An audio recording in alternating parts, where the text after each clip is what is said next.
Queridos amigos, sejam bem-vindos a mais um vídeo no canal Poptopia. Eu sou o Daniel e no vídeo de hoje eu quero comentar sobre Juan Buscamares, uma HQ de futuro pós-apocalíptico lançada pela editora Conrad, do Félix Vega. Félix Vega é um artista chileno que já teve aqui no Brasil lançado um outro quadrinho chamado Os Fantasmas de Pinochet. Aqui, roteiro e desenho de Félix Vegas e cores de Oscar Vega e Félix Vega. Essa é uma HQ em capa dura, com 240 páginas, e o preço de capa gira ali em torno de R$ 85. Pelo menos esse é o valor que eu vi na Amazon. Eu vou deixar o link aqui na descrição e já peço para você deixar seu like para ajudar o canal a ser compartilhado para outras pessoas. Agora falando sobre a história. Sim, é um quadrinho sobre um futuro pós-apocalíptico, uma espécie de obra que ela tem muito a ver com outras obras. Se você tiver conhecimento, você vai pegar diversas referências. Se você tiver repertório audiovisual e literário, você vai pegar mais referências ainda. O que eu quero dizer com isso? O Félix Vega construiu um universo onde a Terra sofreu um cataclismo ambiental e os oceanos se secaram. Com isso, todo o ecossistema colapsou e a gente vai acompanhar a história do Juan, que é um homem tentando sobreviver em um deserto onde era um oceano. Essa tentativa de sobrevivência do Juan vai ser o ponto de partida para uma aventura estilo Mad Max, Estrada para a Fúria, porque o Juan ele vai ser perseguido e ao mesmo tempo ele vai às vezes se tornar o perseguidor. Por que eu estou querendo dizer isso? Porque ele encontra algumas figuras ao longo da sua jornada e essas figuras vão moldando ali a sua trajetória para se tornar em uma aventura, em uma busca por sobrevivência, ou em alguns momentos uma história com tons messiânicos, né? E a gente vai sendo, a cada nova página, a cada virada de situação, convidado a imaginar o que pode ser o destino desse cara.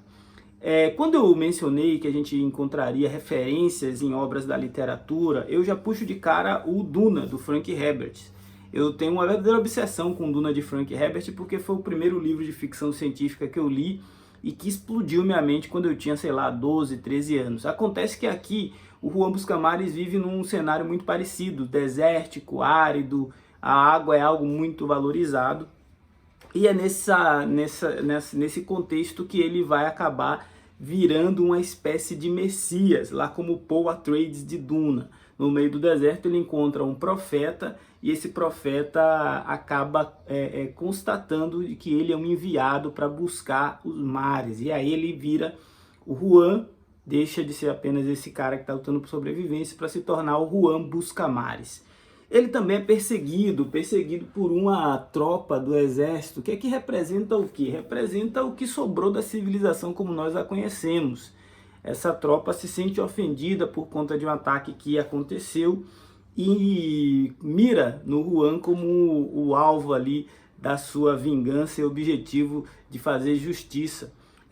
O engraçado é que essa tropa estava estabelecida onde? Em um submarino encalhado no meio do deserto. É um futuro pós-apocalíptico, distópico, que se dá ao luxo de trazer pitadas de esperança. E aqui o Félix Vega foi muito feliz porque ele escolheu duas linhas para vender esperança neste mundo tão devastado. Um é o amor e o romance em tempos sombrios.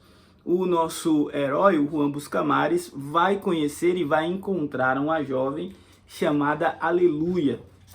E essa jovem vai seduzi-lo, mas ela é uma prostituta e ela vende seu corpo em troca de água. A partir daí, velho, você tem uma série de situações dignas de aqueles filmes do Tarantino, aqueles filmes tipo o que o Martin Scorsese, ou foi o Oliver... Enfim, aqueles filmes onde um casal selvagem luta contra tudo e contra todos para tentar ficar juntos. Mas aqui a gente está falando de um mundo que não funciona mais conforme as regras que a gente conhece. Então, para solucionar todas essas tramas, o roteirista foge para um outro plano de existência. E aí ele insere novos elementos literários e você vai encontrar figuras como, por exemplo, algumas referências ao Pequeno Príncipe. Então, em resumo, Juan Buscamares é uma espécie de alerta para o que pode nos aguardar no futuro, um planeta totalmente desequilibrado do ponto de vista ambiental, que vai desafiar os últimos remanescentes da Terra a procurarem meios de sobreviver contra um clima muito hostil. Isso a gente já viu em muitas obras, em muitos filmes, em muitos livros, em muitas HQs. O que torna essa HQ tão diferente é ser ela ser tratada da perspectiva de alguém da América Latina. Então a gente tem, por exemplo, no início da história, alguns fatos históricos que remetem à época da colonização e a descoberta de algumas múmias que foram enterradas na região da Cordilheira dos Andes por povos pré-colombianos.